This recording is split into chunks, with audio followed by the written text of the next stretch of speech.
Rise and shine. And do we have a lot to talk about? In our top shocks, Real Life and Bama surprised us while Rashida confused us. Our tearjerkers start with Max and Darren. And do you think, like we do, Manaya and Marlo are loose screws? You'll be surprised at what we say. And this week, we don't have two, but three employees of the week. And then an exclusive What's Been Brewing with newcomer Chastity Love from Real Life Bama. Saturdays just got better with your hosts, D'Angelo Hernandez, Oaklyn Jonas Galloway, and CJ Waters. We have so much to talk about today. I'm so excited to get into it. This is our first official episode, like I said, of the morning after. We're going to be giving you all of the web reality recaps and all of the tea news, everything going on within the web reality space, from top shocks, tear jerkers, employees of the week, everything going on with the shows that are airing throughout the week, as well as the news that isn't happening on camera. All right, everybody, let's just jump into our top shocks. It's time for Top Shocks. Getting into our top shocks for the week, we're going to be covering Chasing Orlando Season 2, Episodes 1 through 4, as well as Real Life in Bama, Episodes 1 and 2. Now, we're going to start off with Real Life in Bama, and their top shock of the week is how fiery they're starting this season. They opened up with a catastrophic bomb of an explosion between two of the cast members, Manaya and Chastity. And it seems like that's what this entire season is going to be building up to. So, CJ, starting with you, what is your reaction to the opening of this season, and what are your feelings on what we're supposed to be building up to? To be honest with you, I was actually just kind of took for a complete shock because I was not expecting, like, okay, for it to be like more than one trans woman on the show, I would expect them to be like, getting to know each other, but instead it turned out to be something different, if that makes sense. So I was like, oh wow, I wasn't even expecting it at all. D'Angela, how about you? Well, seeing that this was my first time like really watching the show, I definitely was surprised that it came in so hot. I think for me, I just hope that, especially with them both being from the trans community, I hope that we can eventually see them come to a common ground. And then I also hope that they didn't give us that big blow up moment at the beginning, and then it doesn't follow up during the season, because then we're all going to be lost. Fair enough. I completely agree. I think there was a couple layers that really intrigued me. I think I watched a few episodes from season one, so I'm a little familiar with Manaya. And I think that it was very interesting how explosive she was coming into it, because what I know of her, watching her on season one, she was not as aggressive, so to speak. But I also do want to give real life reality a little bit of credit, because this is the first time that we've seen trans women, excuse me, focused as the leads of a show. And it seems like this is their show and everybody else is just kind of living in their world a little bit. And I Yes. really appreciate that, because usually we see trans women focused on these shows as like wild cards and the girls that come in and shake it up and turn it, and then they just kind of, fall by the wayside. You know what I mean? Yes. Okay, so question But open. Do you feel sure. that Chastity is coming in, being monotone because it's her first season and she's trying to like, peep everybody out? Or do you just feel like that's actually her character? Based on what I'm seeing of her, it feels very curated. Her personality feels very curated. It gives very, for an example, Stacey Rush from The Real Housewives of Potomac.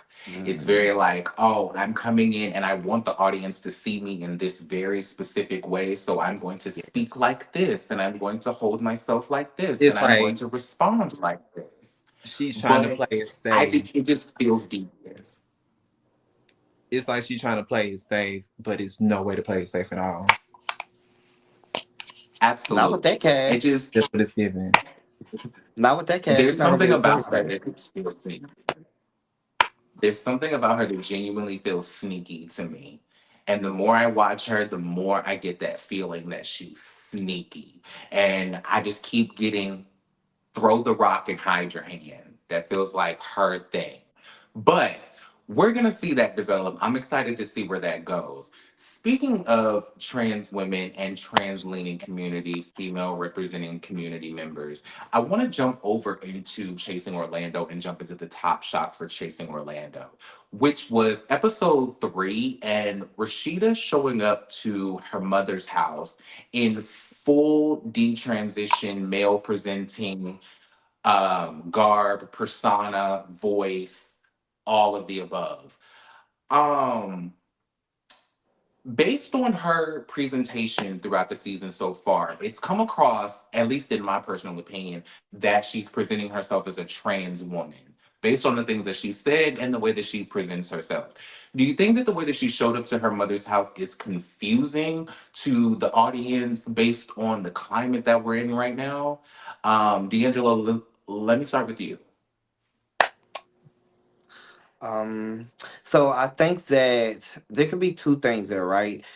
It's definitely going to be confusing for the small trans girls that's growing up who can potentially see this footage, right? They're going to be a little confused, but also it can be a thing where maybe her mother doesn't want her or allow her to come around like that in that space, so she does, I guess like come out of drag per se. I don't. I guess that's what I was summing up to say. She comes out of drag just to be around her family because she know that her family necessarily doesn't accept it, and they can accept her more in the realm that she's in when she's more in boy form. Mm, I agree with that. CJ? I would say it would be more confusing for the people outside looking in because, for one, she came there as Reggie. Secondly, we didn't know, well, me personally, I didn't know that she had a girlfriend. So that's interesting to me to like, try to put two and two together. So I'm like, okay, let's Wait, she see. got a girlfriend? Yes. Mm-hmm. Oh, So, based on what we're seeing in this element, she's showing up to her mother's house with her girlfriend, and she's telling her mother that they're trying to conceive, they're trying to get pregnant. What? Would this read to you guys as her presenting as straight? Is this her coming around as a straight presenting individual?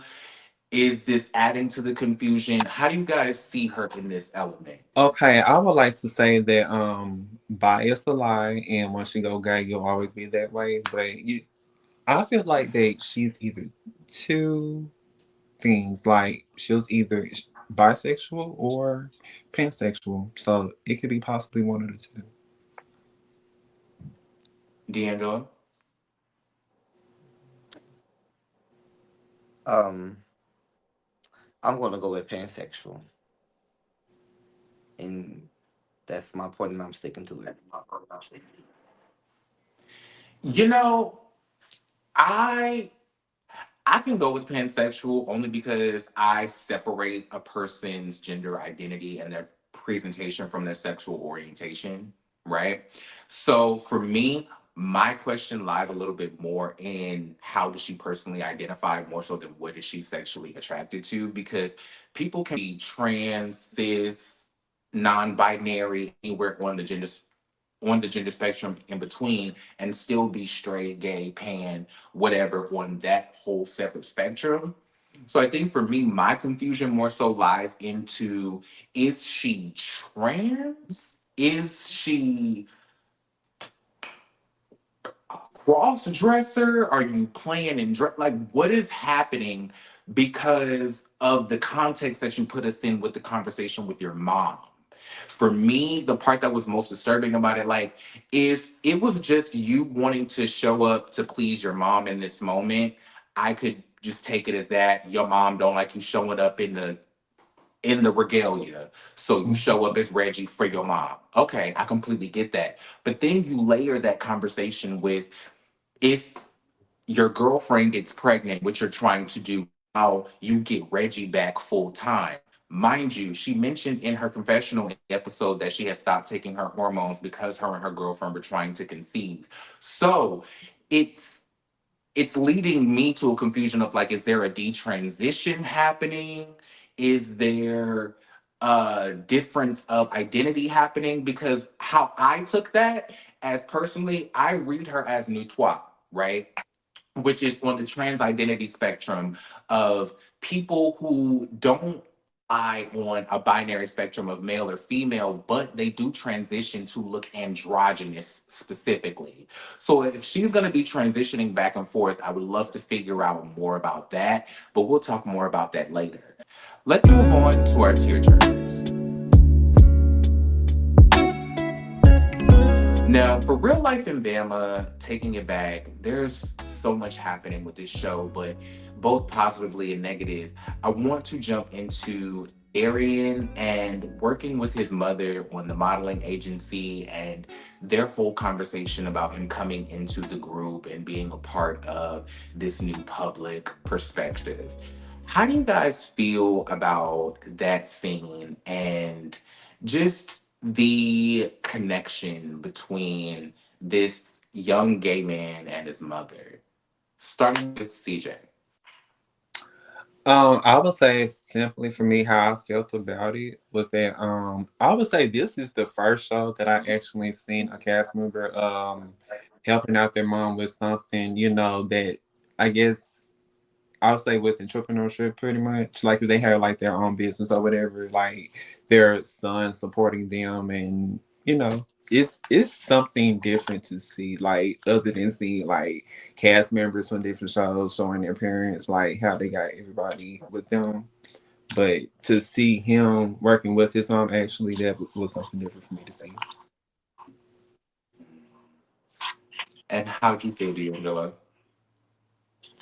It was really actually really good to see, to be honest, because like CJ said, you really don't get to see too many like interactions on a web series with people parents. You might see them drop in every now and then, but never in the form of them working in the same space together and promoting each other. And I feel like she was feeding into her son at that moment, which was very good for the viewers to see as well. I agree with that. I think that most of the time when you see parents dropping into these web reality shows, you see them coming in to support their children and be an anchoring force for their children. But not often do we get to see the child supporting their parents in their business endeavors. And I think that that's a different twist that I appreciated seeing as well.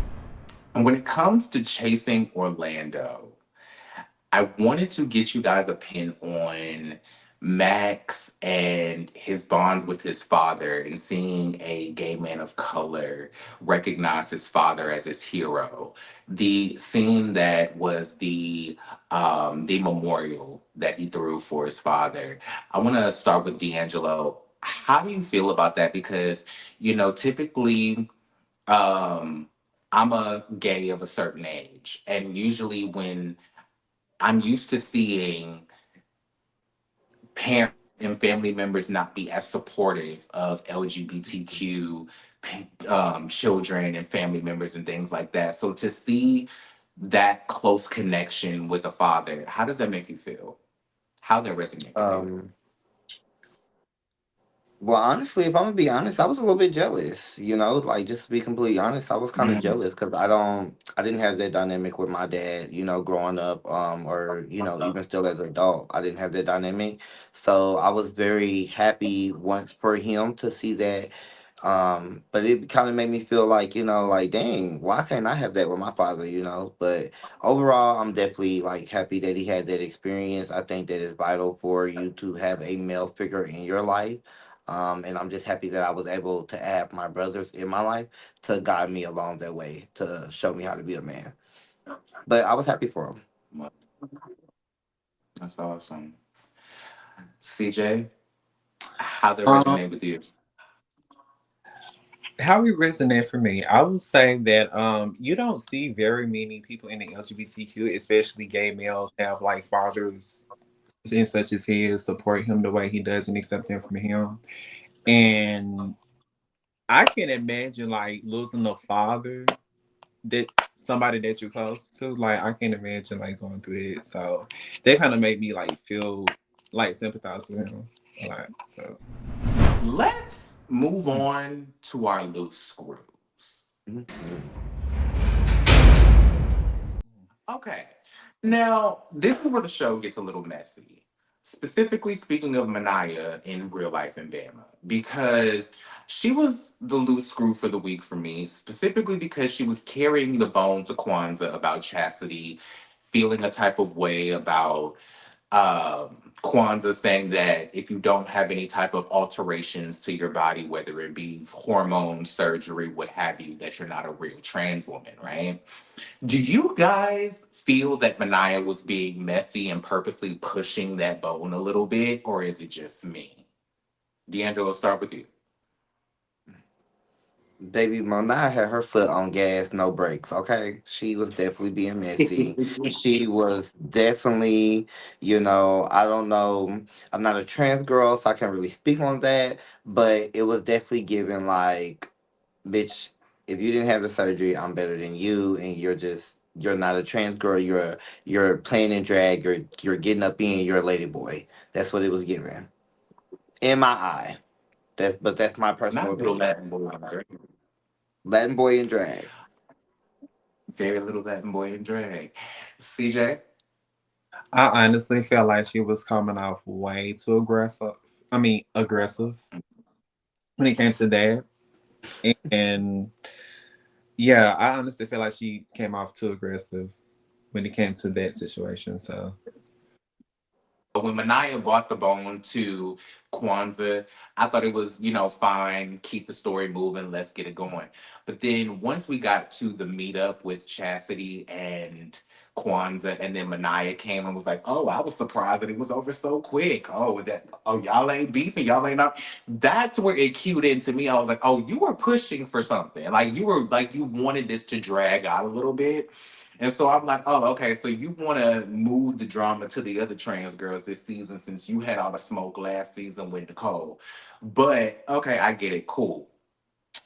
Let's jump over to Chasing Orlando really quick. Speaking of the trans girls, and let's talk about Marlo really quick because as much as I want to be on Marlo's side when it comes to this booking situation with Max and all of that, her delivery for me diminished her message so much that it was hard for me to even remember why I was on her side.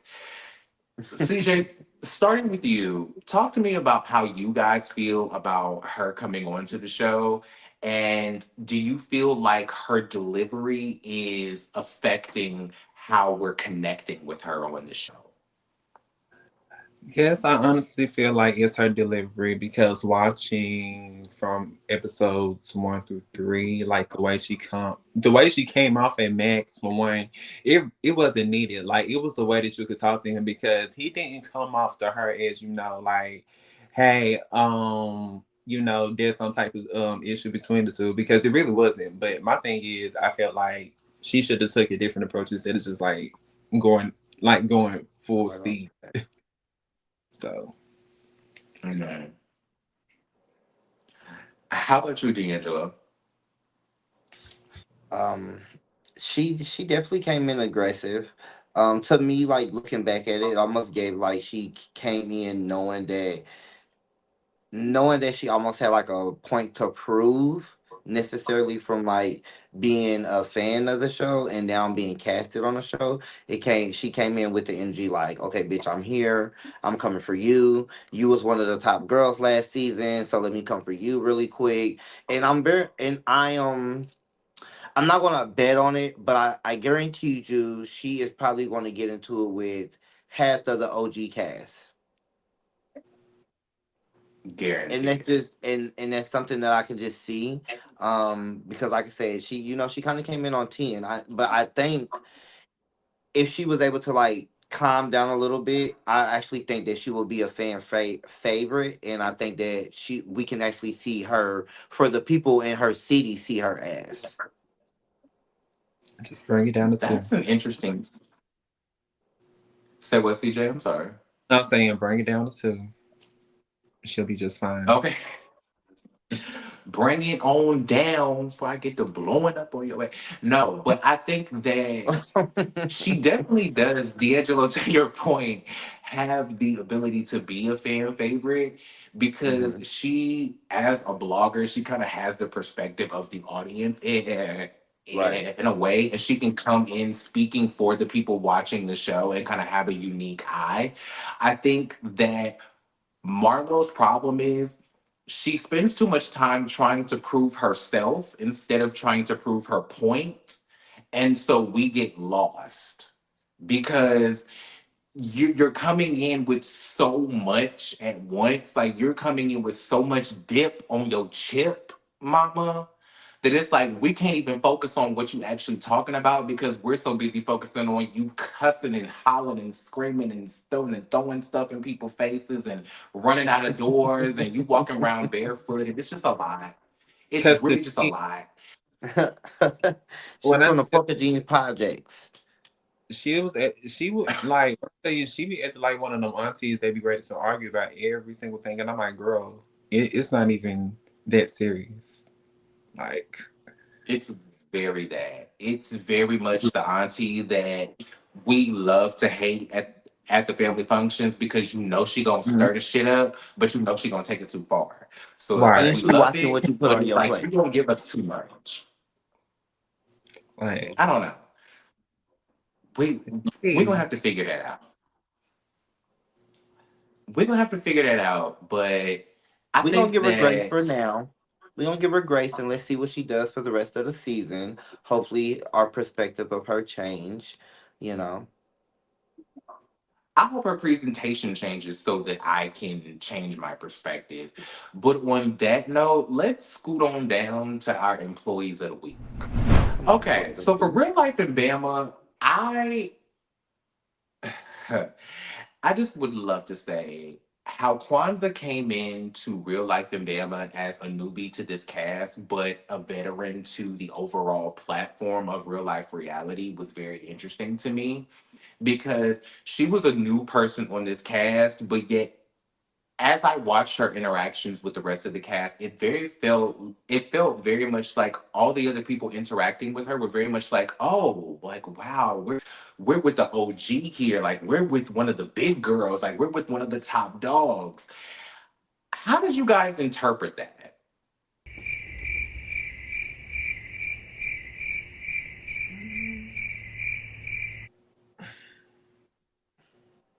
Oh, you know what? y'all didn't feel that? I mean, I think that it was a fail for me. It was a fail for It you? it, it Tell didn't me more. land.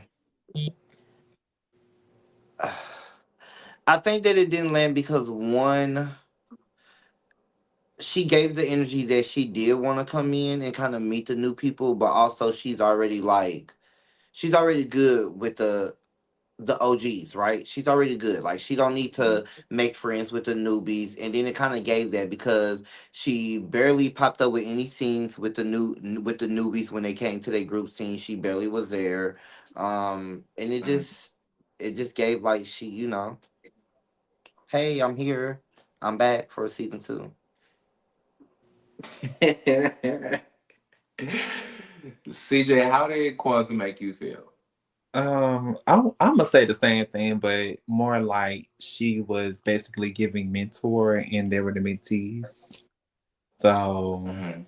yeah, so it gave very much. Hey, girl, I'm here just to see my face and get these girls together. And then I'm gonna go on my business. So I'm like, Mhm. yeah. I can agree with you guys. I guess because that's just when it comes to real life reality and their shows, I kind of am used to a certain presentation when it comes to the way that he casts people. So I kind of expected that kind of presentation from the girls. I think that it was just interesting how the other people interacted with her because she's been on other shows on the platform before. That kind of gave like OG energy for me, even though I will agree with you, she's not showing up as an OG, but she's getting the respect of being an OG. Oh yeah, However, yes. that's fine.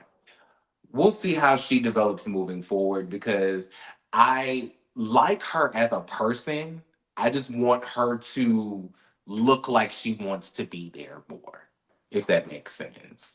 Yes. If we jump Clock in for me, to love. chasing Clock Orlando, in. It's time for the very clock in. that. Very that, especially because you're getting the respect of an OG without you doing anything to get it. Now it's time for you to take that respect and really do something with it. It's like, okay, like girl, they already like are giving you your homage. So now like what are you like, girl, show up. So as far as employees of the week for Chasing Orlando. I had two choices that I wanted you guys to delineate from, and maybe you guys had some other options. But for me, I was looking at Mark Margella because of his career path and the way that he tied it into his personal story with his former manager and him wanting to build this conversation that's going to be coming hopefully soon with the manager that he broke up with 5 years ago and all of that, as well as Pablo. Now, mind you, he threw a networking event with no real networking, but he did have a lot of setups with different cast members at different points throughout his party that are going to set up a lot of things that are going to happen, that are going to be happening throughout the season. So, CJ, starting with you, which one did you feel stood out to you more as an employee of the week, or did you have another example, or how did you feel? Mark, I feel like he stood out to me because when he came out already showing like what he does and what he's chasing and things of that nature. He also presented to us his new manager that he's working with and or like his music and things of that nature. And another thing along with that was that I think when he met up with I think it was AO, Mm-hmm. um he he said the reason why he stopped doing music for a minute was because of his HIV status. So that was another thing that actually kind of resonated with him as well. Maybe resonate with him. Mm, okay. Now, going a little bit deeper into that, how did that connect with you personally? Um, I would say because well, I'm gonna say this. So, you never know what a person may be dealing with. So I pretty much understood where he was coming from. Like, it be certain things like that in life where it'll take you out your element and it'll have you thinking about like, okay, what's next for me. So that was pretty much why. Totally feel you on that. D'Angelo, which one of these two stood out for you? I'm gonna give it to. I guess I'm gonna have to agree with y'all. You know, he gave a lot. First of all, he opened up on a national platform, right? Like, and even talked about that situation where a lot of people don't really open up or feel like that, it's something that they can't open up because they're going to be judged about. So for me, he got the crown just for opening up about the situation. And then the fact like seeing him getting emotional about it and also seeing the people also support him, it was a plus for me overall. Yeah, fair enough. I completely agree with that. I think that him choosing to be that vulnerable and then also having to tie in with his career arc, it was a very relatable moment. And I think that it really drew out an empathic side of me for him because it was not specifically relating to that, but I do definitely understand where he's coming from when when your personal situations affect Situation. how you want to go after your dreams and your career goals and how the things that you have going on in your personal life can kind of take you out of your personal pursuits. So I definitely feel you on that. Um, I but do I do that's hope really that, not to cut you off, but I do hope that he's able to put that pain into his music and we can hear a good body of work, actually. I really do hope that. That's what I want to see from him this season, for sure. And I actually I see that coming from anyway. So that was something else I I want to. completely Hmm. For sure, I completely agree with that. I hear an amazing project coming from the pain of all of the things that he's been through. But if you guys want to catch the full episodes of Real Life Bama or Chasing Orlando, make sure you guys go to the YouTube's channels Real Life Reality and Chasing Reality to check out the full episodes. We're gonna take a quick break and we'll be right back with our morning tea. One lump or two, it's time for the morning tea. Okay, so the first topic for this morning is William the Baddest. So he came out with a new single pretty much, and part of it was that he did Soldier Boy, and in this song he quotes that you sued me but it didn't stick. He sued. Wait a minute. Soldier Boy sued William the Badass? Hmm. Probably because all those I mean, I'm sorry.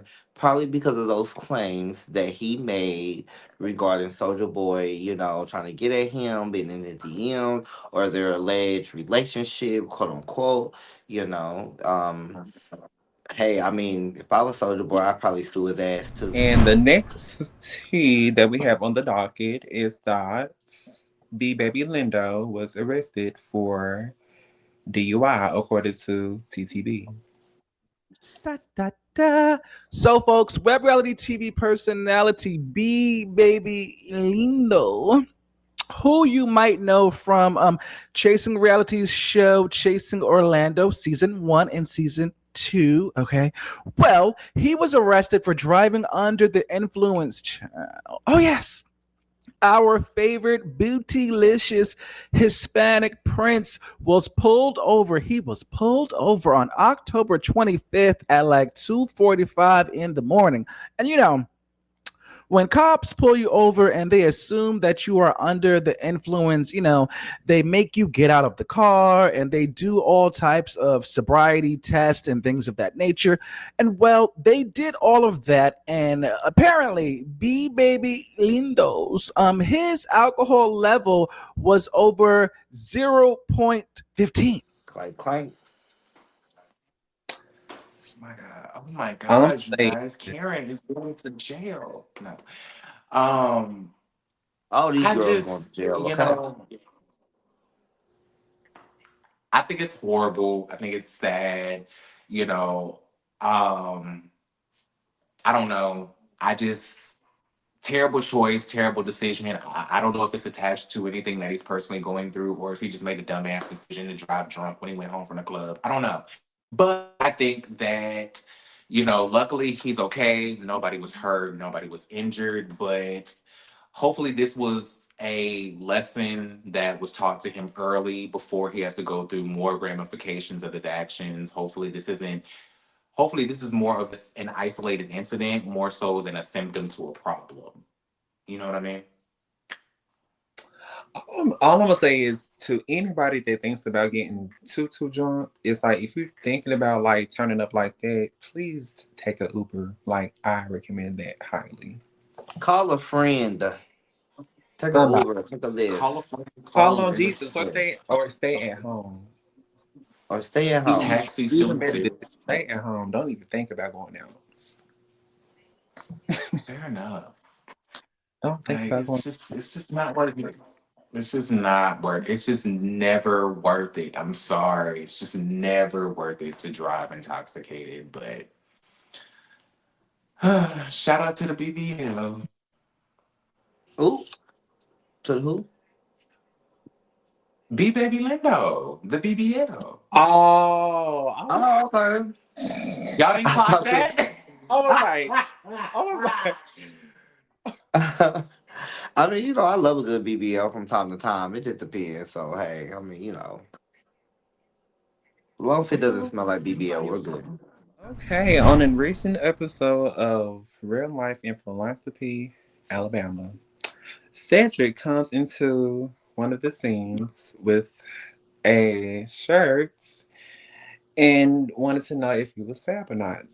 I feel like the same conversation that he had with James about whether James wanted to be betrayed or not was the same conversation he was having with himself about whether he wanted to have shirt on or off a shoulder. Because I feel like James was clocking him on, you look more feminine, or you give more feminine person than you do on the apps.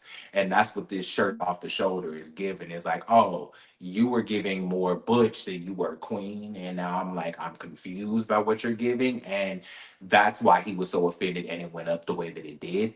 I just wish he would just stand in the like why do certain butch queens have a problem just being butch queens? Let's have a conversation about that. Why do people on apps feel the need to present more masculine when they're butch queens in real life? Maybe because they don't feel accepted enough. So it's something dealing with acceptance or being trying to be accepted. I'm okay, so I'm But gonna give y'all 50-50 on that one, right? Because Okay. I think for me, like in person, some people might say I give a little bit more like feminine, but in my pictures I can give more masculine, just depending on the day. So I think I'm gonna have to give him a little grace, right? Because he may just have those days where he may just be feeling a little like, he want to be a cootie queen, and then he has those days where he want to feel a little masculine, you know. He want to for some, no, seriously, yeah, y'all stop laughing. But he has those days where he want to like present masculinity or where he just feeling like his boy, you know what I mean? So, but that's me personally. Like I have those days where I feel like I want to be that boy. Then I have those days where I want to get a little cunt, feel a little fish, you know, let somebody make me feel like the girl or whatnot. So maybe that's how he be. That's how that's maybe that's how he feel. as soon as I walk out this house, this race is gonna be big. You know what it read to me? It gave very much Chasing Atlanta season one, episode one, Catfish Gate.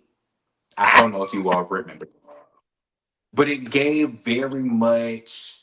Oh, what's his face? Devon don't look like his pitches when really Jalen Aaron White, aka Lauren England, was the catfish. Like, but it very much read that type of kind of energy, and it was like, why do you have to be one or the other? You know what I'm saying? Like you're a butch queen for a reason. Those are two sides of a coin. You know what I'm saying? Hmm. Like you can give butch in your moments when you really giving queen in your element, but fine, whatever. Um, you know, who knows? Marlo claims that production told her not to go off on Max. So let So me address a couple things in chronological order. So when I got there, production told me not to get into it with that bitch. Okay? We'll have our chance to sit down and chat. Okay? So in the mix of all of that, all this bullshit happening, when we first seen each other, when we first came into the event, we said, hey, whatever. Then I sat pretty, Rashida, she was doing her due. I sat down, everybody was living for me. Across the way, the bitch was smizing, mugging. And I'm like, okay, the bitch mugging doing all that. Bad. Then you come in the mix of all this bullshit, and I'm saying something to your twin, and you offer me a shot. You're not fond of me. Because nobody knew you until I reviewed you.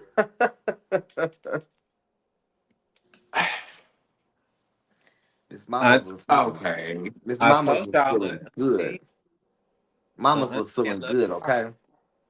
The auntie that loved to argue. So if you were instructed by production to not get into it with Max, then why was that the first thing you did when he offered you a shot?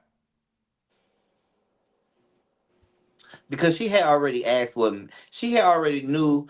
First of all, okay, this is I'm pretty sure they set her up, right? Because Of course. they put that bug in her ear that Max said something about her, and I think they knew she was going to give too much, so they wanted her to like dial it back. But it was too late, baby, because Mhm. she was already on it. She was on 10 since she knew she was got casted, okay? She knew what she came to do and she's doing it, and I'm gonna give her some kudos because she's shaking the tables. Okay, fuck it. She's shaking the table, and I'm here for it. Go ahead, girl.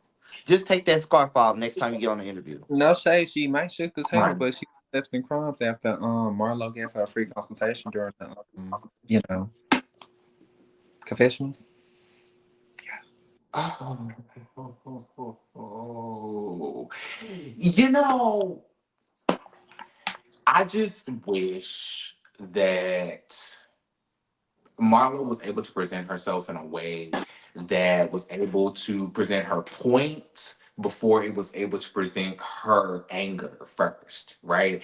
Because, the more I watch Marlo, the more I think about Ayanna Van Zandt talking to Tamar Braxton when she was like, your delivery diminishes your message, right? I can't get to the point of where you actually have a point about this booking because you're too busy screaming and going off and doing all of the extra tens of the things.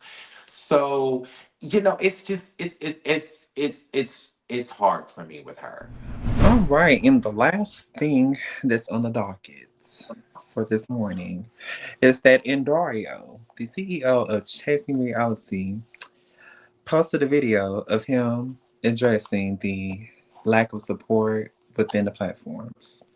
I What do y'all find it think? odd that many of these platforms, these gay platforms that, share stories and promote whatever for the community, hasn't promoted anything of us chasing. Stories created by Black people, produced by Black gay people. Talent is Black gays. Yet, here we are, and we get no promotion. But it's okay, because I've went years without it. So I'm not asking for it. But it's quite weird how most of these companies follow me and the people behind them follow me, and I get nothing. So, what I want to know is, what networks were he talking about? I would love to know what networks he's talking about. And then also, I just feel that it was weird that he said that the people didn't support him. But are you actually allowing people to support you? I guess that would be my question. It's interesting that he feels that way, being that, I can't speak to which network that he's speaking on. I can only talk about this network that we're on right now. And we, as ReVoyce and the morning after, have reached out to every single one of the Chasing Orlando cast members to come and appear on this show specifically to not only promote themselves and their brands, but promote the show Chasing Orlando throughout the season. And we basically got a kibosh that from TTB telling us that nobody from Chasing Orlando or the Chasing Reality platform would appear on this platform to interview. So I find it difficult to accept and receive the woe is me that you feel like you don't receive support when, like D'Angelo said, you're not allowing people to support you. You know, what do you want us to do? What would Jesus do? I, I, I, I don't know what Jesus would do. I don't know what Michael Jackson would do. I don't know what Tamar Braxton would do. But I just feel like you can't complain about support and embrace from other networks and other people within the web reality space if you cut off that line of communication or that line of connection to the other people who are willing to support you.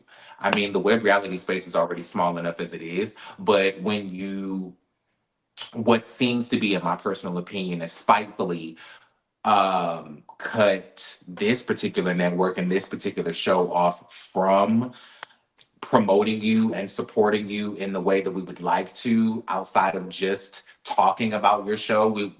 We would love to bring your people on to not only promote their brands but promote your platform and your show, and you're not allowing us to do that.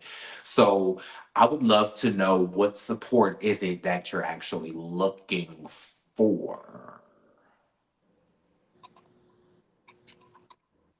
Or what does If that support makes look like for him? yeah. Like, what does support look like for you? Because we're watching, we're reviewing, we're recapping. We've invited your people on, and that's that's the extent of what we as a platform can do. You know what I'm saying? So I don't know what exactly support looks like for Ontario or for Chasing Reality, but I would like it to be known that we here at the Morning After and we here at ReVoyce have done nothing but try to support and embrace and platform not only his show, but his cast members as well to promote themselves and not only their platform. So you can X ReVoice off of the list of networks that can be considered in that list of people that don't support him. Now, So I agree with both of you guys, but this is all of my morning tea, and we will be right back. I want to know where you've been. I want to know what you're doing. And I want to know what's been brewing. Welcome back. This week I had a beautiful conversation with no other than Chastity Love from the Real Life of Bama. Won't you guys go ahead and get into our lovely conversation? Good morning. I am lovely. How are you? I am doing good. I am so honored to have you here today. Thank I very you. look forward to this interview. Okay. Thank you. All right. So I'm actually going to dive straight in because I know I don't have Okay. you too long. So I'm going to Okay. dive straight in, okay? Okay. And I have a series of questions for you. And I'm going to start off pretty light and then I'll hit you with the heavy questions, okay? Okay. All right. So my first question is actually going to be what made you want to be, I'm sorry, what made you want to sign up to be on a web reality TV show? Okay. I'm going to try to make it as quick as possible. So, a couple of years ago, Kwanzaa, that's on the show, she was on philanthropy at the time. She had presented to me, like, I literally saw her out. She was like, Girl, they're recording a show in Bama. You should be on it. I'm like, okay. I didn't really think much of it. But a couple of years later, fast forward to Bama actually came out, and I was like, okay, yeah. And then I was like, okay, I would love to be a part of this, be able to tell something that I've been wanting to tell. So that just kind of made me want to do it. Okay, perfect. And then when you say there's something that you wanted to tell, what exactly did you want to show on the show? Okay, so I had a couple of different ideas of what I would like to share on the show. One of them was, having surgeries. In the trans community, having surgeries is very, it's the top of the food chain. All the girls want tits, all the girls want this and that, facial femme, all of that. And I just felt coming after around the time of COVID, I put on some weight being in the house all the time, collecting those checks from being on furlough, and a They girl were was, some good checks. They were they some were good checks. good. A girl was eating good, and I just got all thick and juicy, and so I was like, you know what, this will be a perfect time to try and, the time that I put on the list of things that I might want to have done to correct what, that extra weight that I've gained. Yes. And just like present it to the world of like all the risks of going into having surgeries and stuff like that. So I feel like that was important to tell on that platform. Okay. I like that answer. Very good. So Well, I am happy that you did decide to join the season. I thank actually you. enjoyed you when I watched the episode. Thank So now I'm you. actually gonna. You're welcome. So I'm actually gonna start on my next question. My next question is actually gonna be, what, at what age did you start to identify or realize that you were having feelings of being a trans woman, and what did that journey look like for you? Okay. Um, it's kind of one of those things that I think I've always knew that I wanted to be a girl, I always felt like a girl, like in kindergarten, like the girls are so pretty. I'm like, I want to look like that. I was a cute. I was a cutie patootie, but like I love like her hair and the bows, the colors that the girls get to wear, the pinks and the purples, they resonated to me. So moving along, it's just like always been something that I wanted to do. I was more prone to Barbie dolls than Hot Wheels. I Me liked too, girl. Me looking too. looking at dresses and flowers on the dresses, like why are they not on the boys' clothes? And moving forward, and I just never I never saw myself wanting to live the life of a guy. Like that didn't resonate with me, you know? So I was like, I want the hair, I want the clothes, I want the nails. It was never about a man, you know. A lot of girls, I feel like they go into this, you know, kind of putting a man on the list of like the things that I want when I do this. And that was never for me. But I think after high school, I kind of just like start putting on stuff, dressing up and stuff like that. Um, and then I just like, I feel like this is what I want to do every day. Like, I feel like this is me and I want to live authentically in that. Yes, well, I love that. I'm happy Thank that you. you actually came to a realization with that. And what age? Actually, like what age? Did I actually, you know, decide to start the journey of it or just what age did I, Yes. um, What age did you start the journey of it? Yes. around about after high school, a couple of years after high school, I want to say like, ooh, 20, like my mid 20s, early 20s, like about 24, 25. I think. Okay. It's been Okay. so long. All right. No, no problem. No problem. Well, I know that you're not supposed to ask a lady this, but how old are you, if you don't mind me asking?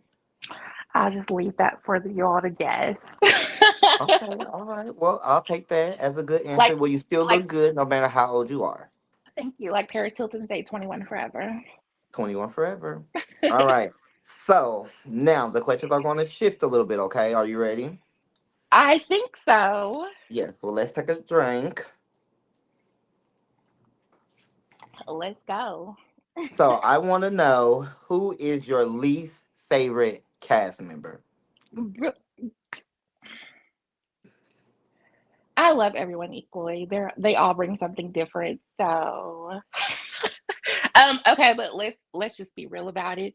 Y'all seen the first episode. Mm-hmm. We're just gonna go with old girl. She's here. Yeah. We're not mentioning names today. No names. They know who she is. Okay, I will take that. So Thank then I'll you. follow up with, who do you have the better bond with out of the cast? Um, Cedric. Yeah. Okay, I can see that. I can actually see Yeah. that. That's Yes, my I enjoy that. honey. Okay, perfect.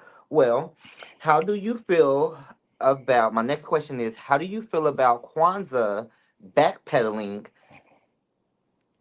from your conversation that you two had versus what she said with the other cast members? I don't really feel much about it. Like I went into that like with pure intentions. Okay, so I do want to clarify something if I can really quickly. That Please clear it it was up. This never is the time. because a lot of people seem to be on this train of I went into there with having an issue with her. Um, that was not the case. I had previously met Kwanzaa before this. You know, a couple of times I've hung out at her house. We've somewhat hung out before with another friend, a mutual friend. And the feedback that I got from her, like she's very approachable. You know, so I could actually Hmm. if I wanted to ask her about something, I can go to her without it, you know, her thinking that it's a problem. So it was the way it was went, you know, told to her that has everyone thinking that it was a problem, and there's no problem. I'm sure she knows that, but the people that ran with it are all over the place and acting like it's a problem. It's not. Me and Kwanzaa are cool. As far as you think she backpedaled, um, I mean, the feet was going in reverse a little bit. They was definitely going in reverse a little bit. the only thing I can say about that is I respect her for standing on how she feels. I think she still feels the same way. We have different opinions on that, and that's totally fine. At the end of the day, you know, I just wish all my sisters the best. If you have any questions for either one of us, you know, let us know. I will. I definitely will. Okay, so I also want to know, why did you get emotional when you were speaking with Naira, if I'm pronouncing her name right? Um, at that time in that situation, because like, and I know people are going to be like, huh. Okay, so I knew what I was getting myself into coming into this group. Totally different than the friendships that I have outside of it. Hmm. And it was just it was a lot. I'm not used to being in settings like that, people yelling and stuff. Like, it was just very ghetto. Um, I mean, if we're just gonna be honest about it, and I already wasn't feeling well that night. I wasn't gonna come, but I kept getting messages, "Are you coming?" So I feel like I felt it in my spirit that I knew it was fixing to happen. Yeah. And I had a cocktail, so it was just like, I'm over it. Get me out of here. Yeah. And I'm a Pisces, so I'm just an emotional girl. Okay, yes, Pisces are very emotional. I'm very much like on the cusp of a Pisces. I'm Aquarius slash Pisces, so I definitely get Yes. it.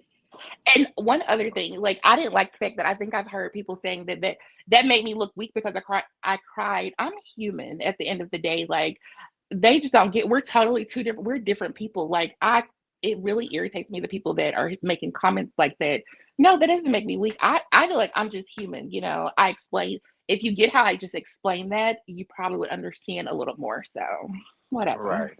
No, I personally didn't take it as you were being weak. I think you were just being vulnerable, and that's also always a good thing in the shows that to show Hmm. vulnerability.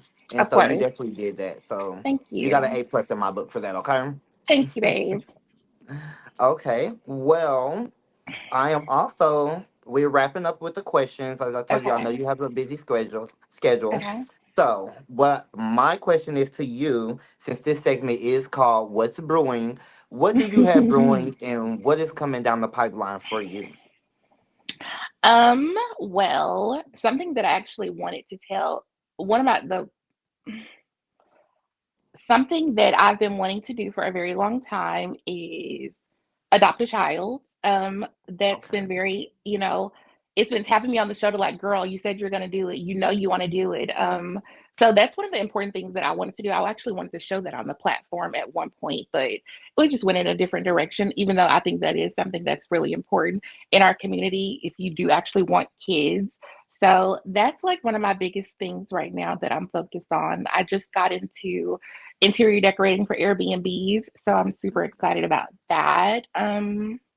As far as that, like, if I'm still around, keep up with me.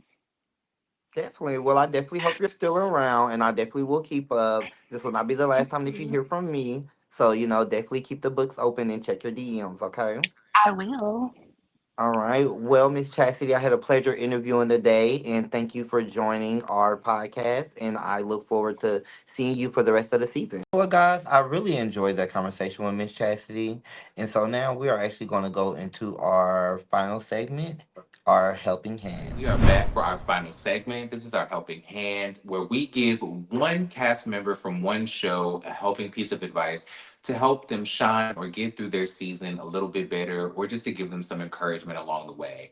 And for this segment, we want to reach out to Rashida because we've been following you, we're engaging with your journey, but we feel like you need to spend a little more time focusing on who exactly you want to be, because the way that you're coming off on camera, it's a bit confusing on whether you're trans, whether you're non-binary, whether you're neutral. It's a lot going on. And we want you to take some time to really focus on who you want to be specifically for yourself, not for your family, not for your girlfriend, not for your mother, not for anybody else, but for who Reggie and or Rashida wants to be.